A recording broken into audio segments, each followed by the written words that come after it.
semuanya, kembali lagi di Suara Warga Konsumen, podcast yang mengupas pengalaman sehari-hari kita sebagai pelanggan, pengguna layanan publik, dan warga negara. Kadang hal kecil seperti paket telat, CS yang slow respon, atau barang yang tak kunjung datang itu bikin kita gregetan. Tapi sebenarnya di balik pengalaman itu ada hal yang jauh lebih besar, yaitu kualitas sistem layanan publik dan sistem kewarganegaraan. Hal ini kita akan ngomongin hal yang mungkin sebenarnya kamu alami minggu ini. Minggu ini juga paket telat, paket hilang, tracing nggak update. Tenang aja, kamu bukan satu-satunya.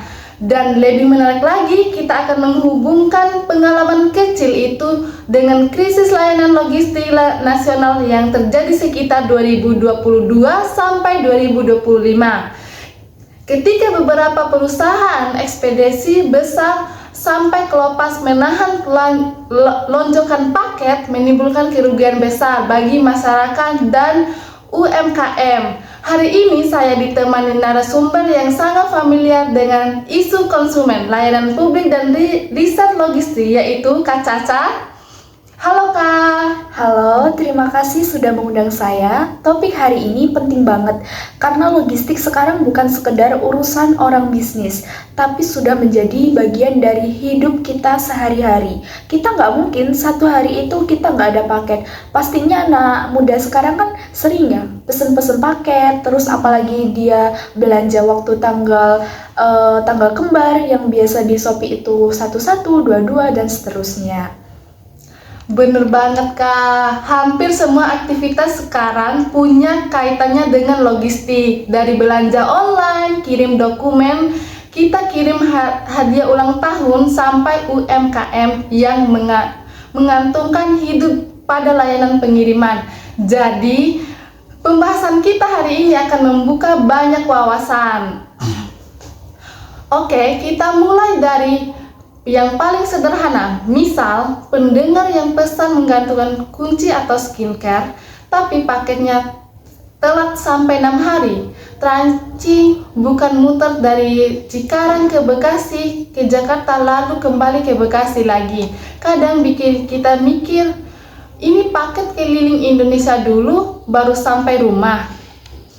Iya, itu nyata banget. Bahkan sering ada cerita paket nih, jalan-jalan ke tempat yang lebih jauh daripada alamat penerimanya.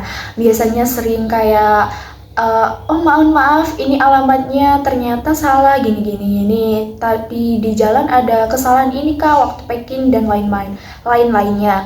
Misalnya pengiriman dari Bandung ke Jakarta, tapi tiba-tiba tracking menunjukkan paket lewat Medan atau Bali. Jadi itu menimbulkan overload atau kemacetan di pengiriman. Tentu tidak semuanya salah perusahaan, bisa karena kesalahan sortir, tapi ini menunjukkan ada masalah sistemik. Banyak sekali paket yang tertukar maupun tidak terdeteksi di ekspedisinya, seperti itu. Ya betul, belum lagi CS yang jauh bertemplate. Mohon maaf ditunggu ya Kak, pakainya sedang diproses ya gitu ya. Iya. Dan kita sebagai pelanggan bingung, ini proses apa? Proses hilang atau proses lupa dibawa? Iya itu. Padahal konsumen berhak loh mendapatkan informasi yang jelas walaupun nilainya kecil, misalnya 20.000 ataupun 30.000. Itu tetap hak pelanggan karena bukan soal uangnya saja, tapi soal kepercayaan. Jadi kita tiap belanja itu pasti kan sudah ditentukan nih mau diekspedisi apa. Nah, kita berarti itu percaya sama ekspedisi tersebut dan pastinya ekspedisi yang kita ditawarin lewat platformnya belanja itu pastinya sudah lolos untuk dipercaya, seperti itu. Ya, ada juga yang sering terjadi ya Kak. Kurir mengaku sudah mengantar, tetapi pelanggan tidak menerima barang atau paket ditaruh sembarangan di depan pagar tanpa konfirmasi. Nah, itu juga terjadi karena tekanan kerja kurir yang sangat tinggi. Dalam sehari, mereka harus mengantar 100 hingga 200 paket nih. Hal kecil seperti paket ditinggal begitu saja sebenarnya menggambarkan beban kerja dan kegagalan manajemen di belakang layar. Nah, biasanya itu, mohon maaf ya Kak, saya taruh di dalam pagar mungkin maupun di sembarangan tempat itu bukan karena dia nggak punya tanggung jawab, tapi dia justru mengejar target yang harus dikejar dalam satu hari ini. Jadi bukan berarti semuanya itu kesalahan kurir. Jadi dari contoh kecil kita bisa melihat gambaran besarnya. Betul, masalah kecil yang sering terulang menunjukkan sistemnya rapuh. Kalau dalam kondisi normal saja sudah banyak komplain. Bayangkan deh ketika terjadi lonjakan besar misalnya saat liburan. Itunya pasti pesanan itu panjang. Nah, ini yang ingin kita tekankan. Masalah ringan itu ibaratkan alam kecil. Kalau setiap hari ada paket telat, paket hilang, atau kurir tidak bisa dihubungin, sebenarnya itu tanda bahwa ada yang kurang siap, dan ternyata puncaknya terjadi pada 2023 sampai 2024. Iya Kak, jadi krisis itu bukan datang tiba-tiba. Itu adalah akumulasi dari masalah kecil yang bertahun-tahun diabaikan. Perusahaan logistik tumbuh cepat, tapi sistemnya tidak berkembang secepat permintaan, gitu. Nah, dan karena itu kita sebagai konsumen mungkin mikir, cuman paket telat. Kita jadi nggak sadar bahwa itu bagian dari sistem besar yang sedang goyah. Betul, dan ketika sistem itu besar, benar-benar goyah, dampaknya bukan hanya 1-2 orang bisnis, tetapi bisa jutaan, karena nanti kan di dalamnya pasti ada pekerjanya, dan itu pasti merugikan banyak orang, bukan satu orang saja maupun ownernya saja. Baik, sekarang kita bahas kasus krusialnya. Pada 2023 sampai 2024, Indonesia sempat digemparkan oleh krisis layanan logistik. Beberapa perusahaan ekspedisi besar menerima volume paket yang luar biasa tinggi, sampai ratusan juta paket dalam satu periode promo. Betul, kenaikan e-commerce sangat cepat, tapi infrastruktur logistik seperti gudang, tenaga kurir, sistem IT, dan kendaraan tidak berkembang secepat itu. Pada periode promo besar, paket masuk ke gudang jauh lebih banyak dibanding kapasitas sortir. Akhirnya gudang penuh, kurir kelelahan, dan sistem teraci error. Bahkan ada gudang yang menumpuk sampai ribuan paket. Ada foto viral yang menunjukkan paket menumpuk seperti gunung, tidak tersortir selama 1 minggu. Dan itu menyebabkan ketidakvalidan antara paket dan paket lainnya yang bisa menjadikan penghambat nanti di ekspedisinya maupun di pengiriman nanti. Nah, apa sih dampak terbesar bagi konsumen? Ada banyak Kak. Oh iya. Iya, yang pertama ada paket tidak bergerak selama berminggu-minggu. Ada barang yang hilang total. Paket fragile rusak karena ditumpuk-tumpuk berlapis. UMKM besar mengalami penurunan penjualan, terjadinya refund massal, pelayanan pelanggan tidak mampu menangani lonjakan komplain. Yang paling berat nih Kak adalah UMKM. Banyak UMKM yang dapat rating buruk di marketplace, padahal keterlambatannya itu bukan salah mereka. Nah, itu yang menyebabkan ketidaksengajaan menjadi komplain yang parah seperti itu. Saya pernah baca ada penjual tanaman kering yang rugi ratusan juta karena ribuan paket tertahan berhari-hari. Tidak bisa diretur oleh ekspedisi, pembelian minta cancel, marketplace otomatis mengurangi skor tokonya. Benar, itulah efek domino dari krisis logistik Kak. Biasanya jika satu titik gagal, seluruh rantai bisa ikut gagal. Makanya itu kita nggak bisa harus mendisiplinkan buat menghindari hal tersebut terjadi. Dan ini bukan soal teknis, tetapi menyangkut nilai sebagai penyedia layanan publik ya. Iya, ada 3 faktor besar penyebab krisis kala itu. Apa aja Ya, tuh? itu yang pertama itu minimnya manajemen resiko, Kak. Terus kurangnya transparansi kepada pelanggan. Tidak siap menghadapi lonjakan nasional. Seperti itu, perusahaan hanya fokus pada volume dan pertumbuhan, tetapi lupa memperkuat layanannya. Menjadi misal nih, perusahaan itu laris banget, tapi mereka lupa sama pelayanannya tuh kayak gimana. Misal karena laku biasanya kan kita harus perharinya packing banyak paket nih. Pastinya itu kan mendapat lonjakan-lonjakan besar, tetapi mereka juga lupa sistemnya biar tidak antre, tidak overload itu kayak gimana, caranya sistemnya itu harus gimana, seperti itu Kak.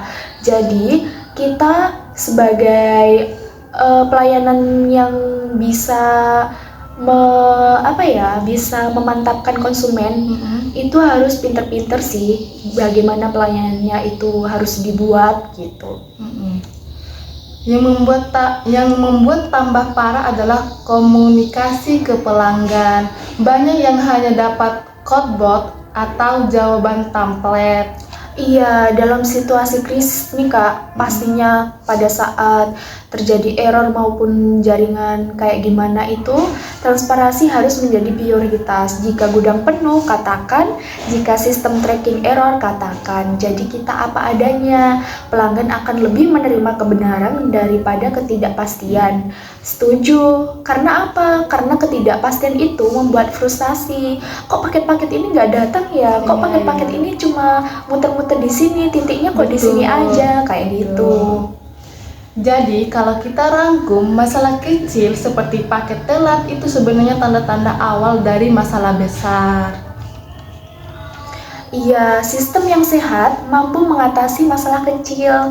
Tapi kalau masalah kecil terus menumpuk, itu mencerminkan bahwa fondasinya itu rapuh. Apapun yang ditumpuk-tumpuk, ketunda-tunda itu pasti tidak akan bagus hasilnya dan dampaknya, apalagi ke konsumen. Ibaratnya rumah yang sudah sedikit retak, kalau tidak diperbaikin, suatu saat bisa runtuh.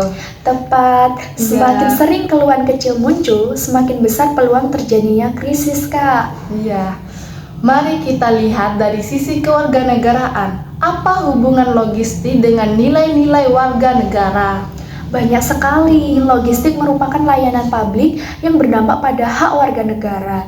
Dari kasus ini kita belajar beberapa nilai penting, seperti kita di bangku kuliah pastinya mempelajari apa itu namanya kewarganegaraan. Betul. Yang pertama pasti diajarkan itu kan pasti kejujuran ya Kak. Iya, betul. Penyedia layanan harus jujur dengan kondisi sebenarnya. Kalau paket terjadi ini dan itu harusnya dikatakan ke konsumen, bukan ditunda-tunda.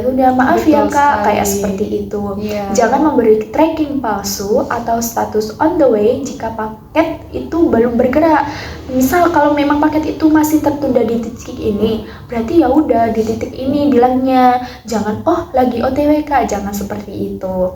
Yang kedua, tanggung jawab. Jika barang rusak atau hilang, perusahaan harus mengganti rugi secara adil, bukan mempersulit pelanggan. Iya, betul. Jadi kalau memang paket itu rusak di jalan, bukan di jalan ya, masih di tempat packing, ya diganti, bukan yang rusak itu di packing dan dikasih ke konsumen. Nantinya kan pasti kecewa konsumennya, udah berekspektasi nih, ini pasti nanti datangnya bagus deh kayak gini, kualitasnya bagus, penilaiannya bagus, yang datang kok nggak sesuai, nanti mengecewakan konsumen juga maupun pelanggan. Yang ketiga, keadilan. Semua pelanggan harus diperlakukan sama.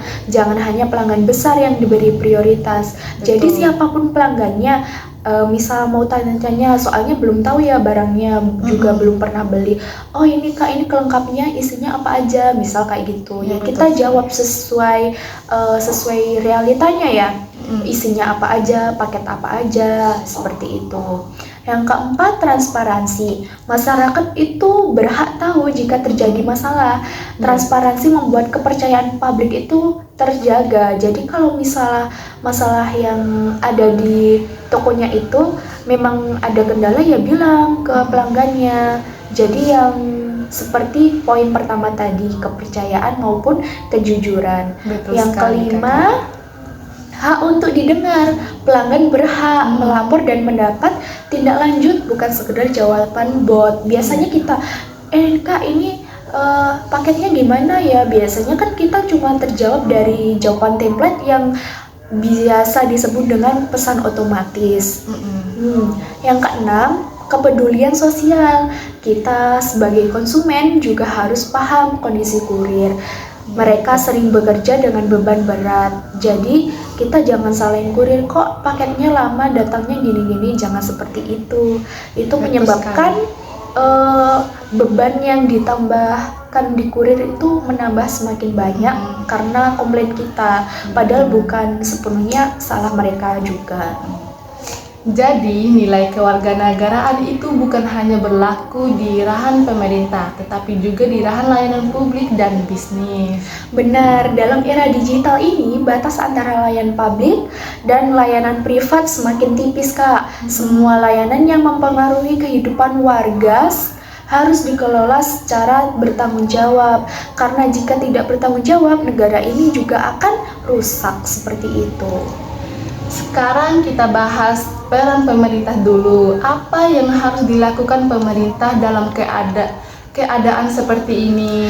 Iya, pemerintah punya tugas penting membuat standar pelayanan minimum logistik nasional, mengawasi perusahaan yang tidak memenuhi standar. Banyak kan sekarang skincare maupun produk apapun yang tidak diresmikan secara sah maupun terdaftar di BPOM. Betul sekali. Banyak yang dipalsukan, banyak labelnya yang disamain dengan produk aslinya yang menyebabkan produk asli itu salah di mata konsumen maupun pelanggan, jadi jelek seperti itu. Membuka kanal pengaduan konsumen terpadu juga, memberikan sanksi atau teguran ketika ada pelanggaran. Jika mereka itu mengambil alih kayak konten untuk mempromosikan barang-barang tersebut dan diambil seenaknya sama di orang lain, dicopas aja, itu kan pasti pelanggaran ya, Kak. Iya, Jadi betul itu harus ditegaskan sekali lagi karena itu mempengaruhi nanti di marketingnya. Mendorong digitalisasi logistik nasional juga. Kalau masyarakat, Kalau masyarakat juga punya peran, Apa aja berani itu? mengajukan komplain dengan data lengkap, tidak segan meminta ganti rugi jika dirugikan. Misal barang rusak dari sana nih, ya kita minta ganti rugi. Tapi misal kita yang merusakkan, ya jangan minta ganti Iya, rugi. betul sekali. Jadi Ya. kita harus saling percaya, menjaga kepercayaan itu.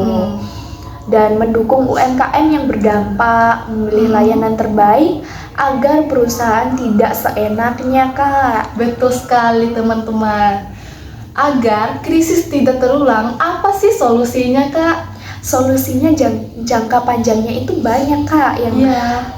ada beberapa sih menurut saya itu ada peningkatan sistem IT tracking, kompensasi otomatis kalau terlambat, paketnya terlambat maupun logistik dan lain-lainnya.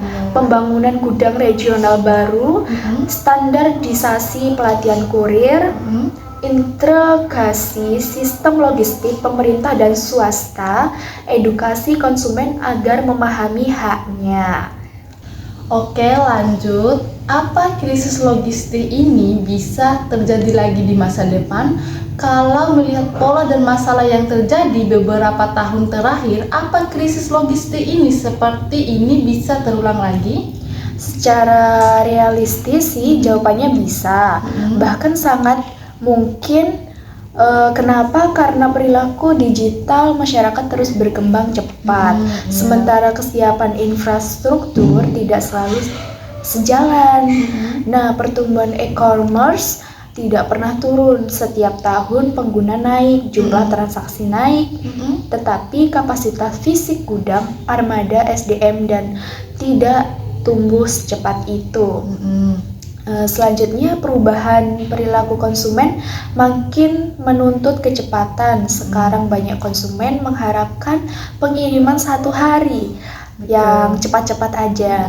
Ini menciptakan standar baru yang berat bagi perusahaan logistik. Masalah selanjutnya, internal perusahaan bisa muncul kapan saja, mulai dari kesalahan manajemen, sistem IT error, hingga konflik internal tenaga kerja. Semua ini bisa memicu krisis. Berarti kita harus siap menghadapi kemungkinan krisis berikutnya ya. Iya betul, justru itu pentingnya penguatan sistem dan pengawasan pemerintah sejak sekarang.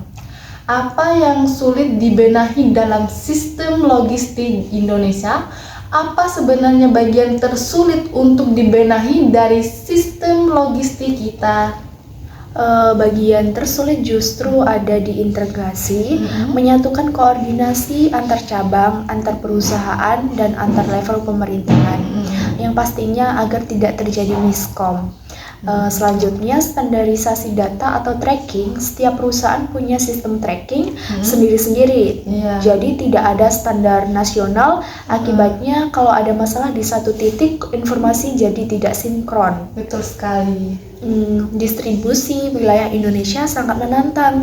Mengapa begitu? Karena Indonesia itu negara kepulauan. Iya, betul. Di Jawa mungkin mudah, tapi di daerah luar Pulau Jawa tantangannya berbeda. Betul sekali. Akses terbatas, jarak jauh, cuaca ekstrim. Belum lagi yang daerah-daerahnya itu terpencil ya, Kak. Betul sekali, Kak. Biaya logistik masih mahal. Ini membuat banyak perusahaan menekan biaya di lapangan, yang akhirnya berdampak pada kualitas layanan. Bagaimana cara perusahaan logistik mencegah terulang krisis nasional? Apa langkah konkret yang harus dilakukan perusahaan logistik agar krisis seperti sebelumnya tidak terjadi lagi nih, Kak? Nah, itu ada beberapa langkah yang sebenarnya sederhana, Kak, tetapi tidak semua perusahaan itu mau atau mampu melakukannya. Yang pertama itu investasi pada teknologi yang stabil, bukan hanya aplikasi, tapi sistem back-end, tracking real-time, otomatis sorties, AI untuk prediksi lonjakan paket. Betul. Penambahan armada dan SDM saat musim puncak itu, banyak perusahaan baru melakukan ini ketika sudah terlambat, padahal bisa diprediksi dari data tahunan. Betul sekali. Pelatihan intensif bagi kurir dan staf gudang. Kurir bukan sekedar pengantar barang ya, Kak. Betul sekali. Mereka harus paham SOP, keamanan, dan cara menangani paket sensitif. Betul. Audit pun internal berkala. Ini untuk mencegah kesalahan kecil menjadi masalah besar yang mencoreng reputasi perusahaan, Kak. Bagaimana nih dampaknya jika logistik nasional tidak secara dibenahi? Kalau logistik kita dibiarkan seperti sekarang tanpa pembenahan serius, apa dampaknya bagi negara nih, Kak? Dampaknya bisa sangat luas banget, Kak. Iya? Iya, karena UMKM akan paling terpukul karena mereka bergantung pada pengiriman cepat untuk mempertahankan pembeli. Kepercayaan publik pun menurun ketika layanan publik mengecewakan. Warga merasa haknya tidak dihormati. Ini menggerus kepercayaan terhadap institusi. Ekonomi pun digital melambat. Logistik adalah tulang punggung ekonomi digital. Kalau lambat, roda ekonomi ikut melambat, Kak. Betul. Investor pun enggan masuk. Mengapa demikian? Ketidakpastian logistik membuat Indonesia kurang kompetitif dibanding negara tetangga. Nah, apa yang bisa kita pelajari dari negara lain? Negara lain punya sistem logistik yang lebih cepat dan efisien. Apa yang sebenarnya bisa kita pelajari dari mereka? Nah, kita bisa belajar tentang integrasi data, investasi infrastruktur, dan kesinambungan kebijakan. Biasanya lewat penguatan pusat distribusi regional. Banyak negara menempatkan hubungan besar di titik strategis sehingga barang bisa tersebar lebih cepat. Penggunaan pun otomatis dan robotik. Di beberapa negara, sortir sudah 80% apalagi di luar negeri ya Kak. Ini mengurangi beban tenaga kerja manusia, jadi semuanya pakai robotik dan pakai mesin. Iya. Betul. Kolaborasi pemerintah swasta, regulasi dibuat fleksibel agar perusahaan bisa berinovasi tanpa hambatan birokrasi. Apakah konsumen juga harus berubah? Satu hal yang sering kita bahas, apa konsumen juga perlu berubah? Betul Kak, konsumen juga perlu berkembang menjadi pengguna layanan yang lebih bijak. Karena tidak menuntut layanan instan untuk semua kategori barang, kadang kita ingin paket datang cepat. Betul sekali. Padahal barang dikirim dari luar pulau, jadi kan membutuhkan perjalanan yang cukup lama, lumayan lama lah. 2. Memberi ulasan objektif, bukan emosional. Ulasan yang baik membantu perusahaan memperbaiki diri, bukan hanya menjelek-jelekan saja. Nanti pelayanannya juga tidak diperbaiki juga. Nanti kan juga percuma. Memahami kondisi puncak pengiriman, Harbolnas akhir tahun dan sebelum Lebaran adalah masa tersibuk. Mengatur ekspektasi itu penting. Kalau boleh membayangkan, logistik Indonesia yang ideal itu seperti apa sih Kak? Jadi logistik masa depan harus cepat, terintegrasi, transparan, dan manusiawi Kak. Tracking real time yang benar-benar real time, setiap perpindahan paket terupdate otomatis. Jadi tidak hanya berhenti di satu titik, tapi kita mengupdate terus proses tracking itu di mana. Hubungan distribusi tidak hanya di Jawa, tetapi merata Kalimantan, Sulawesi, dan Sumatera harus punya pusat logistik besar. Kurir dengan standar kerja manusiawi pun, jam kerja jelas, perlindungan kesehatan, dan insentif layak. Kolaborasi pun nasional antara pemerintah, perusahaan, dan masyarakat. Karena penting, logistik adalah ekosistem, bukan alat satu pihak saja. Betul sekali Kakak. Nah, sekarang kan AI dipakai di banyak bidang. Dalam logistik, seberapa besar sebenarnya peran AI dan otomatisasi? Iya, sangat besar. Bahkan untuk masa depan logistik Indonesia pun, AI dan otomatisasi itu bukan lagi pilihan, tapi kebutuhan. AI untuk memprediksi lonjakan paket. Dengan data transaksi, AI bisa memprediksi kapan volume paket naik. Jadi perusahaan tidak lagi menebak-nebak, mereka bisa siap jauh sebelumnya. Iya, betul. Otomatisasi sortir di gudang. Mesin sortir otomatis bisa memproses ribuan paket per jam, lebih cepat dibanding sortir manual yang rawan kesalahan. Betul. AI untuk rute kurir, AI bisa memilih rute tercepat, menghindari macet, memperkirakan waktu pengantaran, dan mengatur prioritas paket. Oh iya, betul. Nah, deteksi paket pun bermasalah nantinya. AI bisa nih membantu memberi tanda jika ada paket yang tidak bergerak terlalu lama, sehingga tim bisa cepat menindaklanjuti hal tersebut, permasalahan itu.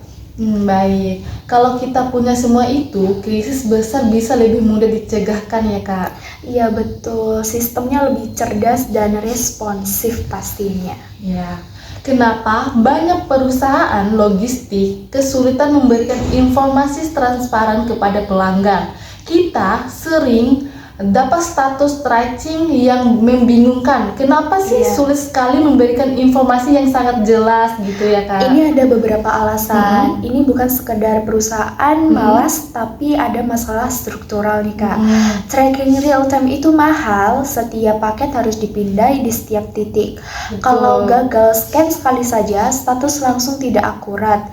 Jadi susah untuk mensinkronkan antara hal tersebut. Sistem IT pun mereka belum terintegrasi. Banyak cabang menggunakan perangkat lama atau berbeda sehingga status tidak otomatis tersinkron. Takut reputasi rusak, perusahaan khawatir memberi informasi buruk secara belak-belakan seperti gudang penuh, kurir tidak cukup, ataupun paket tertahan. Akhirnya justru memberi informasi samar dan itu menyebabkan kebingungan. Tidak ada standar nasional pun yang mewajibkan tingkat transparansi tertentu. Padahal justru transparansi bisa menyenangkan konsumen. Betul, Kak. Ketidakpastian jauh lebih menyebalkan daripada kabar buruk ya. Mm-mm.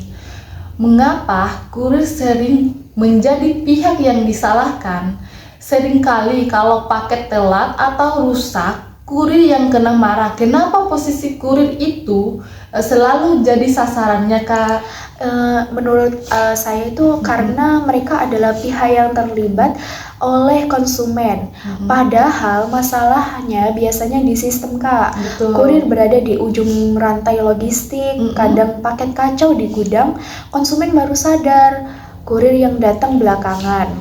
Beban kerja sangat tinggi. Kurir bisa mengantar 100 hingga 200 paket sehari. Ini membuat mereka sering terdesak waktu. Kayak dikejar waktu buat ngerjar target hari ini tuh juga, Kak. Betul. Gaji tidak sepadan dengan tekanan. Ketika tekanan tinggi, kesalahan kecil jadi tidak terhindarkan. Betul sekali. Kurir tidak punya kuasa dalam sistem. Mereka tidak bisa memperbaiki gudang, tidak bisa memperbarui tracking, tidak bisa mempercepat proses, dan itu menyebabkan kesalahpahaman antara pelanggan dengan kurir. Berarti kita sebagai konsumen perlu lebih memahami konteksnya ya, Kak? Iya betul, kritik boleh tapi harus tepat sasaran aja gitu. Betul sekali. Bagaimana logistik berkaitan dengan hak-hak warga negaraan? Banyak orang yang tidak sadar bahwa logistik sebenarnya ternyata berkaitan dengan hak-hak kewarganegaraan. Bisa dijelaskan, Kak? Tentu, logistik mempengaruhi akses masyarakat terhadap barang, layanan kesehatan, pendidikan, dan ekonomi. Hak atas informasi yang benar, tracking adalah bentuk informasi publik dari layanan private. Warga berhak tahu. Hak atas pelayanan yang adil, tidak boleh ada perlakuan pilih kasih baik untuk UMKM kecil maupun perusahaan besar. Hak atas keamanan barang, setiap barang yang hilang adalah kerugian nyata yang merugikan hak warga. Hak untuk menyampaikan keluhan pun, warga punya hak untuk didengar dan ditindaklanjuti. Jadi, logistik bukan soal bisnis saja ya, Kak? Iya, ini soal kewarganegaraan juga. Baik. Apa peran pendidikan konsumen dalam mencegah krisis logistik? Apa pendidikan konsumen juga punya peran? Sangat besar. Konsumen yang paham hak dan kewajibannya bisa menekan perusahaan untuk berbenah. Konsumen jadi tahu nih kapan perlu komplain, konsumen memberi tekanan positif pada perusahaan, konsumen memilih layanan berkualitas, dan konsumen menjadi lebih rasional. Betul. Bagaimana sih logistik mempengaruhi UMKM secara nasional? Kita tahu UMKM sangat bergantung pada jasa pengiriman. Apa dampak langsung dari kerusakan sistem logistik terhadap UMKM? Dampaknya dramatis sih, Kak. UMKM adalah kelompok paling rentan karena 90% interaksinya bisnis itu mereka ada di ranah digital dan pengiriman barang. Rating toko bisa turun drastis, modal terjebak di barang yang belum diterima pembeli, biaya kompensasi besar, kepercayaan pembeli menurun. Berarti krisis logistik bisa menghancurkan usaha kecil ya, Kak? Betul, dan itu pernah terjadi dalam skala nasional yang tentunya sudah bisa disebut parah banget sih. Jika terjadi krisis lagi, apa langkah darurat yang dilakukan oleh masyarakat? Kalau krisis logistik terjadi lagi, semoga tidak ya, Kak. Apa langkah darurat yang bisa kita lakukan bisa dilakukan oleh masyarakat? Ada beberapa hal praktis yang bisa kita lakukan. Tidak memesan barang tidak mendesak saat krisis. Simpan bukti transaksi, gunakan marketplace yang punya proteksi pembeli kuat, beri ruang kepada kurir dan staf gudang. Apa pelajaran terbesar dari krisis logistik 2023 sampai 2024? Kalau kita merangkum, apa pembelajaran yang paling penting dari krisis logistik nasional kemarin? Pelajaran terbesarnya adalah masalah kecil tidak boleh diabaikan. Betul. Paket telat itu bukan masalah sepele, tracking error bukan hal biasa yang harus dimaklumi. Paket hilang pun bukan risiko pengiriman semata. Overload gudang punya kejadian wajar. Masing-masing keluhan adalah indikator rapuhnya sistem. Jika tanda-tanda kecil itu tidak diperbaiki, krisis besar pasti akan datang lagi. Betul sekali, Kak. Wah, pembahasan kita hari ini panjang dan mendalam banget ya. Dalam paket telat yang sering kita anggap sepele ternyata bisa mempengaruhi pada persoalan pasar tentang kualitas layanan publik dan hak kita sebagai warga negara. Benar, semoga setelah mendengar ini pendengar jadi lebih sadar bahwa keluhan kecil itu penting. Itu bagian dari menjadi warga konsumen yang aktif. Terima kasih banyak Kak Caca dan terima kasih kepada semua pendengar Suara Warga Konsumen. Sampai jumpa di episode berikutnya. Bye.